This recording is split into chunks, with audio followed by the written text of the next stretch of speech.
Hello. It's been ages since I last uploaded, but that's because of numerous reasons. My sleeping schedule has been a terrible mess since the pandemic started, my mental health hasn't really been the best sometimes, I just didn't really have any video ideas. This month, I was going to plan on making a video about the Astro World tragedy and the Liverpool terrorist attack that happened not too long ago, but they have both been scrapped. But after I have made this video, I will be making another video to end 2021 off. But for now, that will be a secret. So, you can tell by the title. It's called, This Needs to Be Talked About. Now, what does this exactly mean? Well, a member of a YouTube group that I used to be a fan of made a joke about the Manchester bombing. Disclaimer: this video is not in any way to cancel the group, as they have done other problematic stuff which I do not condone or support. This video is about how I felt with the joke, how I reacted with the joke at first, and what I did after that. If it wasn't for myself experiencing the Manchester bombing, I would not be making this video. If you did not know, I saw Ariana Grande on the 22nd of May 2017. Who would have thought the first time that I saw her, the night would just end in the most traumatic way possible. Once the concert had ended, my niece, my sister, and I were ready to exit the arena. I was putting on my cardigan and I got my JD bag that was full of Ariana merch. Then we heard a bang. And I swear to God, the arena was so quiet to the point where you could even hear a pin drop. Then all of a sudden... Oh my God! People began to run for their lives, and my 16-year-old self was wondering, what the hell is going on? My niece started to cry at this point. When we were all running, I was so confused at this point. I was thinking that it was one of the sometimes balloons that popped. Once we went outside of the arena, I looked at the floor and I immediately saw blood on the floor. I was freaking out so much because I have a phobia of blood. This was probably the most graphic part of when we were escaping of the arena.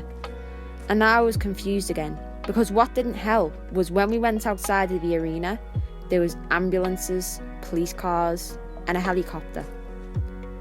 As soon as we got to the roads of Manchester, which was when we stopped running at this point, my sister called my mum to say that we were all right, and we were sobbing, because my niece and I had no idea what happened, except for my sister.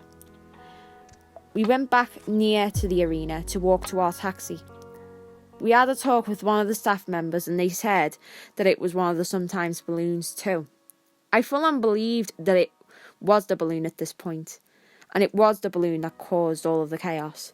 But that's what I thought. It took us around half an hour to get the taxi home, and this was when my PTSD and anxiety started to develop. As soon as we arrived to our taxi, there was a man standing near a closed road sign, and he shouted, "Please don't go near this area. There was an explosion at the arena." Now, this was when I was confused again. What if that man was right? My sister said, just ignore him. And I did, but I was still confused if this was a terrorist attack or if it was just a balloon popping. We got home between 11:30 and midnight, and as soon as I got home, I went to open up Twitter to see if the chaos in Manchester was trending. This was the moment where I could not believe what I was seeing. I was crying so much, and I gave Mum the biggest hug ever. I said to her, "I'm so happy that I made it out alive."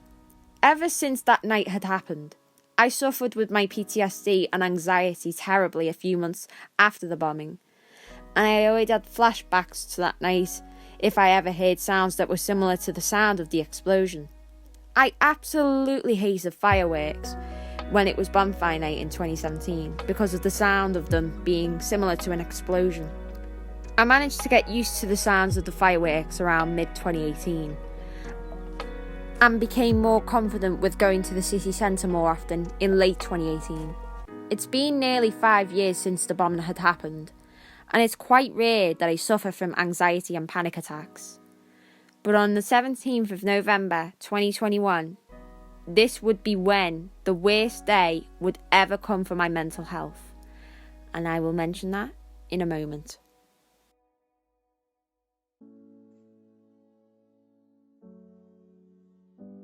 At the beginning of 2021, I started to become a fan of the boys when I first got recommended by this video called I Don't Speak Taco Bell. SFM stands for Source Filmmaker, which means that it was animated. As soon as I heard that contagious laugh,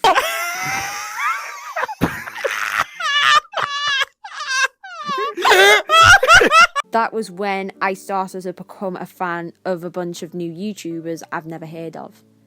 I checked to see if there was anything in the description of that video, and thankfully, the person who did the video credited the creator who made it. I clicked on the original link, and it came from an Australian VR YouTuber called Mully. I liked the video, subscribed, and even turned the bell on for notifications. That was the first member of the boys I found out about, and I was excited to see more content from himself. After this, I even started to get recommended videos from Juicy, Josh, Narrator, and Eddie, and they were the ones who did the I Don't Speak Taco Bell video. Also, heck, I was even recommended to watch the group videos, and I immediately subscribed to them and turned the bell for notifications to know what they would upload. When I was first a fan of the boys, my first video that I got a notification for was a video that was called The Meme Turns Real. I found it very hilarious, and I was excited to see what other content they could upload. First, they only used to upload every Saturday, which was once a week. A month or so later, they started to upload every Wednesday and Saturday, which was twice a week. The content that they were doing just kept on improving and kept on getting funnier as each week passed. In mid-June of 2021, they announced that they were going to start live streaming on Facebook Gaming. And trust me, I've never heard anything about Facebook Gaming when they first announced it. I just went with the flow, signed up for Facebook Gaming, and I just could not wait to watch their first ever stream on Facebook Gaming. As they first started to stream on the platform, this was when my sleeping schedule was really starting to fuck up, because sometimes one member would start at 3 in the morning, then another member would start at 8 in the morning. If I was lucky, one member would start at 5 p.m, and that's where I found the stream the best of times. I got noticed quite a bit whenever it came to them live streaming on the platform, and it used to make my days and nights so much better. There would be days where they would read my comments out loud, reply to comments after reading them, etc. But as soon as the 17th of November came around, this was all about to change.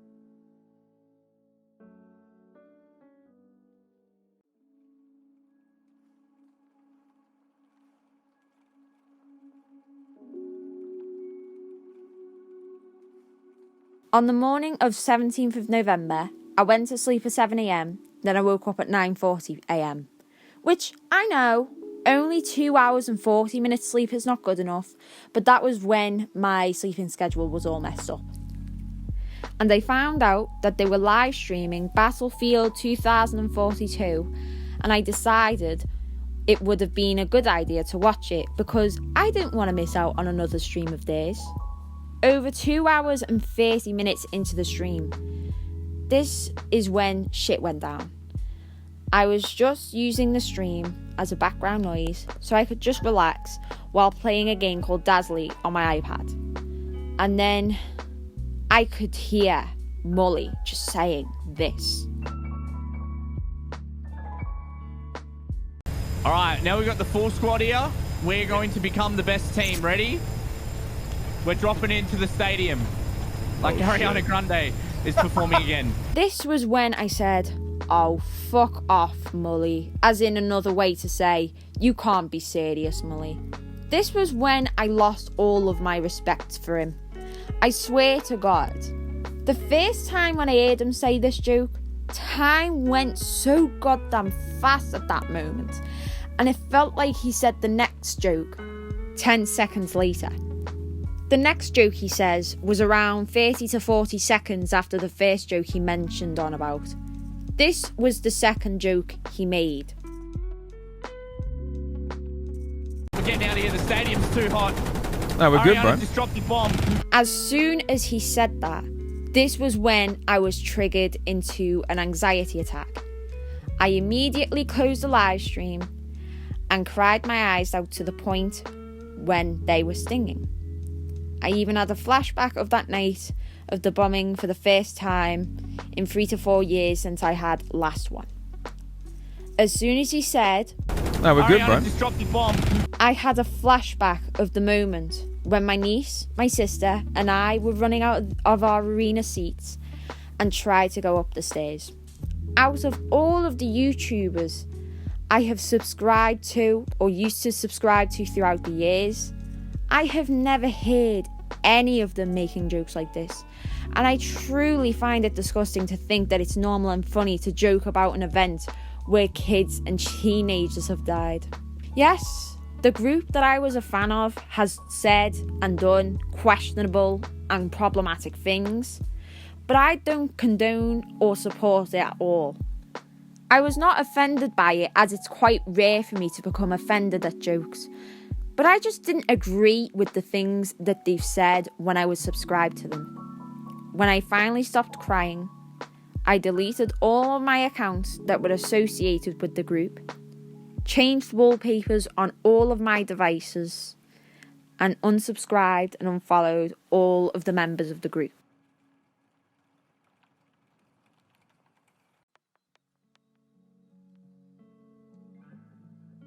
Again, this video is not in any way to cancel the group. This video is just to let people know that a member from a YouTube group has made a joke about an event where kids and teenagers have died at. And it's absolutely disgusting. It really did affect with my mental health. And that's probably the first time a YouTuber has ever sent me to an anxiety attack as well. If I didn't experience the bombing on that night, I wouldn't have made this video to begin with. Obviously, you will have people who find jokes like this funny, but I obviously don't.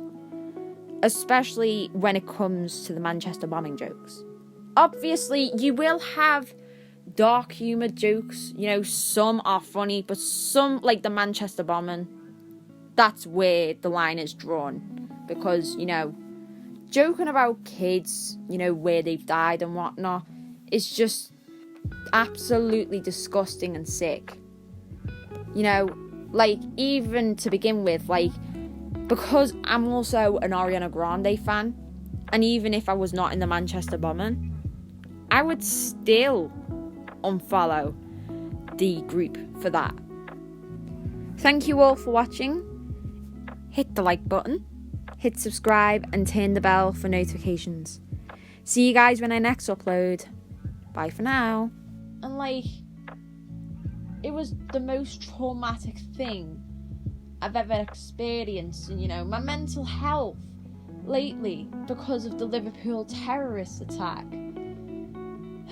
my mental health has just been up the wall.